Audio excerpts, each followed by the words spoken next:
ဒီ3,8,500နဲ့ဆက်လေးရဘယ်လောက်ထိ performance ကောင်းလဲဆိုတဲ့ဟာကိုကျွန်တော်ဒီနေ့ဒီ Nissan 80 ဘန်ကိုကျွန်တော်စမ်းပြပေးမှာဖြစ်ပါတယ်ဗောနော်ဒီကားလေးဒီဆက်လေးရကြတော့ကျွန်တော်တို့ဒီကား brand က73မျိုးလောက်ပါတယ်ဗောနော်ဂျပန်ကားတော်တော်များများပါတယ်ဒီ Ford Ranger တွေပါလေဒါစမ်းလို့ရတယ်ဗောနော်โอเคအဲ့ဒါလေးကိုကျွန်တော်စမ်းပြပေးမယ်ဒီကောင်လေးက3,8,500ပဲရှိတယ်ဗောနော်သူ့ရဲ့ design ကဒီလိုပုံစံမျိုးလေးနဲ့လာပါတယ်ဒါကော်တွေဗောနော်ဒီကောင်ကလည်းဒါတော့ rubber ဘက်ကိုသွားတဲ့ဟာတွေပေါ့နော်ဒါ16ပင်ကောင်လေးဖြစ်ပါတယ်ပေါ့နော်ကုန်းဝေရနေရောမှာထုတ်ထားတာ K Dian လို့ခေါ်တယ်ပေါ့နော်โอเคအဲ့ဒါလေးနဲ့ကျွန်တော်တို့ဒီ Nissan 80 ဘန်လေးကိုစမ်းပြပေးမယ်โอเคဒီကားလေးကိုစမ်းပြပေးမယ်ပေါ့နော်ဒီမှာကျွန်တော်တို့ဒီဆက်ကတော့ join meter ပေါ့နော်အဲဒီ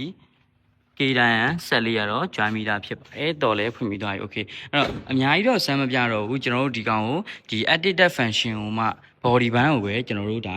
စမ်းပြပေးမယ်ပေါ့နော်ဗီဒီယိုအရန်ကြာသွားမှကြောက်လို့โอเคအဲ့ဆိုရင်ကျွန်တော်တို့အရင်ဦးဆုံးဒီရှေ့မီးကြီးကိုစမ်းပြပေးမယ်ပေါ့နော်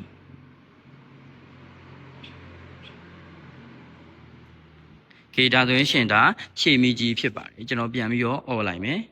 โอเคပြီးတော့ရှင်ကျွန်တော်တို့ဒီflasher ပေါ့နော် flasher ကိုကျွန်တော်တို့ဒါစမ်းပြပေးမယ်ဒါဆိုလို့ရှိရင်ဒါဘယ်ဘက်ကကောင်ပေါ့နော်ဒါဆိုလို့ရှိရင်ဒါညာဘက်ကကောင်ဖြစ်ပါတယ်โอเคဟုတ်ပြီပြီးတော့ရှင်ကျွန်တော်တို့ဒီ wiper ပေါ့နော် wiper ကိုစမ်းပြပေးမယ်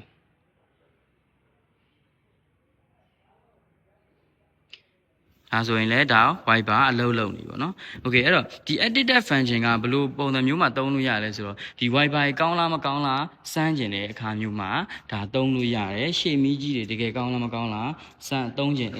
တဲ့အခါမျိုးမှာလည်းဒါသုံးလို့ရတယ်ပေါ့နော်အဲ့လိုမျိုးနေရာကြီးမှာကျွန်တော်တို့ကဒါသုံးလို့ရမှာဖြစ်ပါတယ်โอเคအဲ့လိုမျိုး edited function တွေလည်းတော်တော်များများစုံနေလင်းပါတဲ့ဆက်လေးဖြစ်ပါတယ်ခင်ဗျာအဲ့ဒါလေးကိုကျွန်တော်တို့ဒီ pin out service agreement မှာလာပြီးဝယ်လို့ရပါတယ်โอเคအဲ့တော့ဒီဈေးကတော့3,8,500ပဲရှိပါတယ်အားလုံးကိုကျေးဇူးတင်ပါတယ်ခင်ဗျာ